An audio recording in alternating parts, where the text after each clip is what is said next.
Hola, ¿cómo están? Espero que muy bien y con mucho ánimo para empezar a trabajar con la implementación de un grafo ahora a través de las listas de adyacencia. Vamos a ver en concreto la principal diferencia entre una matriz de adyacencia y una lista de adyacencia y ver cómo esta implementación la vamos a trabajar para que de aquí en adelante nuestros algoritmos se adapten y nos sirva para ir trabajando con cualquier problema que nos encontremos de grafo. Así que veamos cómo es esta teoría. De la misma forma que lo hicimos con las matrices de adyacencia, lo que vamos a hacer ahora es representar este grafo a través de las listas de adyacencia, ya que nos van a permitir representar esto y poder después tenerlo de una forma práctica cuando estemos programando, ¿ya? Y llevar esta abstracción del modelo de grafo hacia algo mucho más concreto.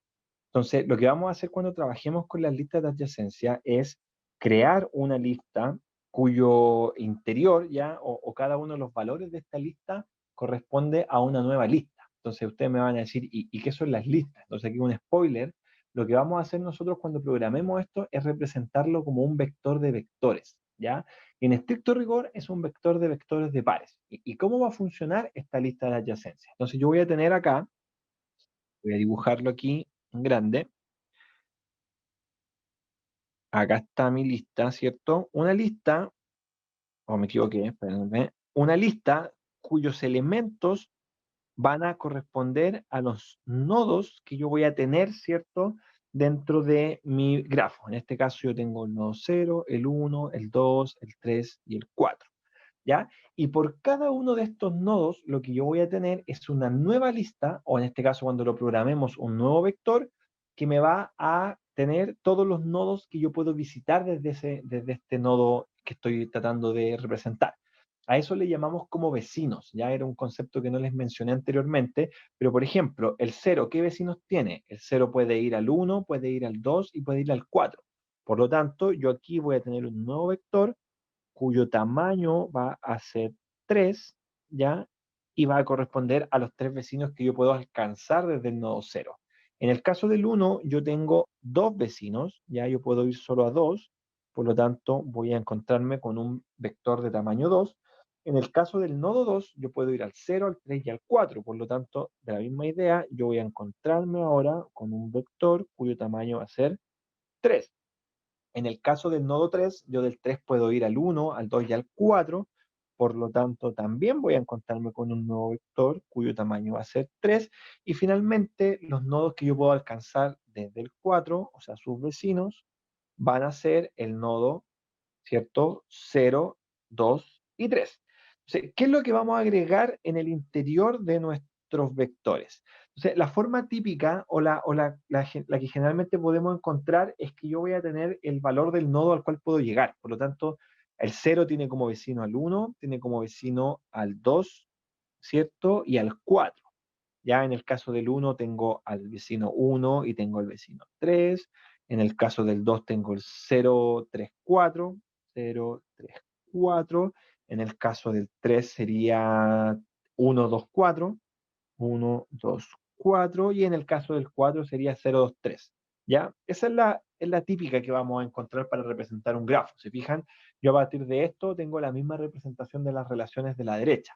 Pero lo que vamos a hacer también en la práctica, sobre todo porque puede ser que nuestros grafos tengan un valor asociado, ¿ya? Un costo, que podría ser, no sé, en el caso de que hablábamos recién, la gasolina de moverme de una ciudad a otra. Por lo tanto, esto puede ser un valor de 2, por ejemplo, esto puede ser un costo de 4, un costo de 5, un costo de 3, de 7, no sé, de 6 y de 3.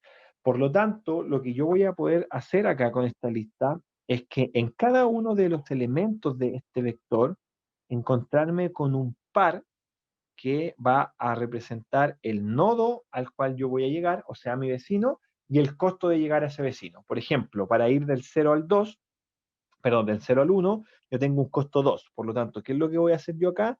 Representarlo con el par 1, 2. Ir al nodo 1 me cuesta 2.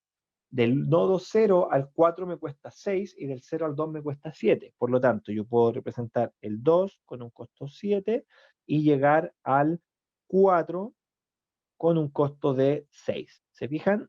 Y de esa forma yo voy a poder seguir representando esta relación. Veamos el caso del 1. El 1 me va al 0, con un valor de 2, ¿cierto?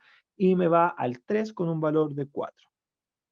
¿Se fijan? Y esa es la nueva implementación que yo voy a tener que después programar.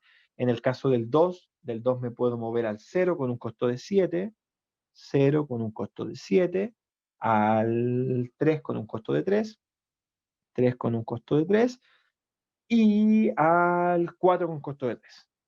4 con costo de 3. ¿Se fijan? Y eso es una matriz, sería la representación utilizando listas de adyacencia para un grafo con peso. Ya en el caso del nodo 3, del 3 me puedo ir al 1 con costo 4, 1 con costo 4, al 2 con costo 3, ¿cierto? 2 con costo 3, y por último al 4 con costo 5. Y finalmente tenemos el 4 al 0,6, entonces sería al 0,6. Tenemos que del 4 puedo ir al 2,3, al 2,3, y por último al 4 me puedo ir al 3,5, ¿ya? Al 3,5. Y de esa forma representé, ¿cierto?, el grafo utilizando listas de adyacencia. Ahora ustedes se preguntarán cuál es la diferencia entre ambas o para qué me va a servir cada una de ellas. Y en el fondo va a depender mucho del problema. Cuando trabajemos con matrices nos puede pasar de que nuestro grafo sea con muchos nodos, o sea, tenga muchos nodos y muy poquitas relaciones. Por lo tanto, la matriz va a ser representada con muchos ceros y vamos a estar gastando espacio de más. O en el caso de una lista de adyacencia, puede ser que tengamos tantas conexiones como nodos y en ese caso vamos a tener casi una matriz. Y así van pasando distintos tipos de situaciones. Por ejemplo, en una matriz de adyacencia es mucho más fácil responder si un nodo está conectado con el otro directamente, ya porque van a la posición de la matriz y saben al tiro si eso ocurre al tener un valor distinto de 0. En el caso de la lista de adyacencia, si yo quiero saber si el nodo 0 está conectado con el 4, debo visitar esta lista hasta llegar al 4, ¿cierto? Perdón, supongamos que quiero visitar si el 4 está conectado con el 3, ya, para cambiar el ejemplo. Visito hasta el 4 y luego tengo que ir uno a uno hasta encontrarme con el nodo que estoy buscando. ¿Se fijan? Entonces es mucho más costoso. Y ahí va a depender un poco la diferencia entre ambas implementaciones. La idea ahora entonces es que en la siguiente cápsula todo esto que vimos teóricamente respecto a las listas de adyacencia las podamos implementar, ¿cierto? Y para eso vamos a utilizar nuestros vectores. La idea es trabajar con vector de vectores, así que espero haya quedado muy clara la teoría para que podamos comprender de mejor forma la manera práctica. Así que nos vemos en la siguiente cápsula.